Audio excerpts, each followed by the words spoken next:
que no es un trabajo fácil llevar al frente tanto una agrupación vocal, una agrupación musical y demás. Aquí me pongo a cantar al compás de la vihuela, aquel hombre que lo desvela una pena extraordinaria, como el ave solitaria con el cantar se consuela. Pido a los santos del cielo que ayuden mi pensamiento, les pido en este momento que voy a contar mi historia, que refresquen la memoria y aclaren mi entendimiento. 150 años de uno de los libros más maravillosos que tiene nuestra patria, que no en vano le dicen la Biblia gaucha, y Martín Fierro escrito en nuestras pampas, y con la historia de Dolores, de Azul, de la provincia de Buenos Aires. Puede ser que en algún momento el escritor los haya visitado, pero lo nuestro es nuestro. Como la señora Roxana Tabela, ¿cómo le va? Muy bien, ¿cómo estamos, Mario? Bien, encantado de recibirlos. Vamos a dividir en dos bloques.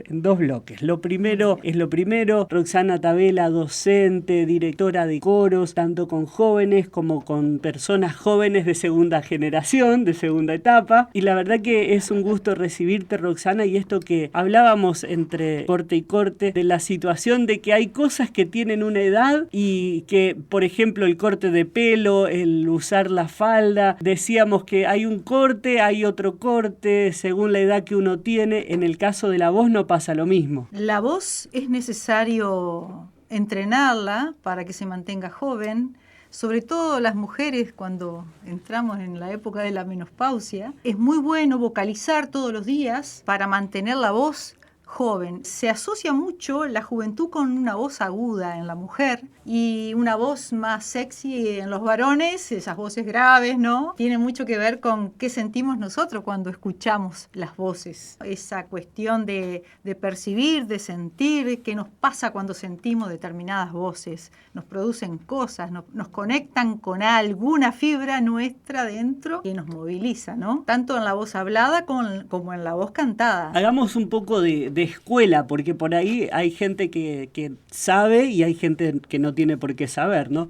Pero ¿cómo puede ser que muchas mujeres alcancen el mismo registro que los varones y viceversa, ¿no? Algunos varones cantan que uno se confunde a veces el oído pensando que está cantando una mujer, ¿no? Por supuesto, existe el registro de contratenor que se lo puede entrenar. Hay algunos cantantes de ópera, de música, sobre todo de canto lírico. Por ejemplo, Philippe Jaruski es uno de los referentes que a mí me encanta escucharlo muchísimo. Y bueno, quizás también en el rock, Freddie Mercury, por ejemplo, ha entrenado la voz. Él era un barítono y entrena la voz de contratenor, canta hasta el registro prácticamente de una mezzosoprano, o sea, la voz media de la mujer. Entonces el hombre tiene la posibilidad de poder cantar grave, pero también tiene la posibilidad de cantar agudo. Y eso es parte de su propia cuestión natural, no es algo falso,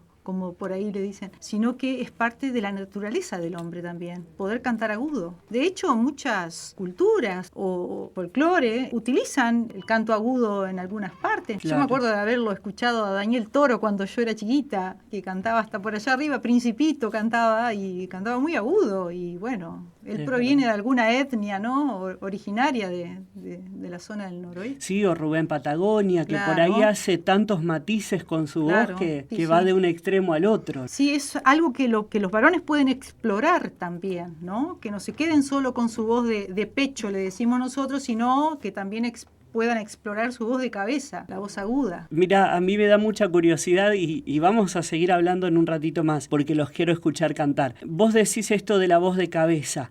La gente por ahí no sabe que el registro de nuestra voz puede salir desde distintos lugares. La voz de pecho, la voz de nariz, la voz de cabeza, ¿no? Explícale un poquito esto. La voz de pecho le decimos a la voz que resuena, sobre todo en esta parte del pecho, la parte baja de la garganta. Y voz de cabeza ya decimos cuando existe un pasaggio, en italiano se lo nombra, ¿no? Pasaje de la voz, donde ya la vibración es más arriba, cercano a senos paranasales, la nariz, acá frontal. Es como cuando dicen que te ejemplo, vibra la cara, ¿no? Claro, te vibra todo, la máscara le decimos nosotros, ¿no? La máscara, cantá con la máscara, que resuene aquí, que la voz se haga grande, que se haga importante. Qué bueno poder encontrar este tipo de enseñanzas a través de la radio, porque la gente a veces, sobre todo los que vivimos de peña, por ahí habemos algunos que creemos que nos subimos, cantamos y ya está. Claro. Eso puede pasar de entre casa, entre amigos, ¿sí? O en una peña, ¿no? Pero cuando uno va a dedicarse profesionalmente, la voz es un instrumento. Sí, y muy complejo, complejísimo, porque además tiene mucho que ver con la complejidad del ser humano, está dentro nuestro, ¿no? Tu cuerpo es el instrumento, entonces vos vas descubriendo qué sonidos podés hacer con tu voz, dónde puede resonar, en qué lugar podés tocar tus maxilares, la garganta, el pecho, a ver dónde está resonando esa voz que estás produciendo. También aprender a cuidar la voz, que tenemos que, si no la sabemos cuidar, es frágil. Veo que hay muchos cantantes que hacen uso y abuso de la voz, son famosísimos y después, digamos, hacen tanto abuso de su voz que los tienen que operar porque tienen algún problema a la larga. Y bueno, es mejor aprender a usarla, cuidarla y para no tener consecuencias, ¿no?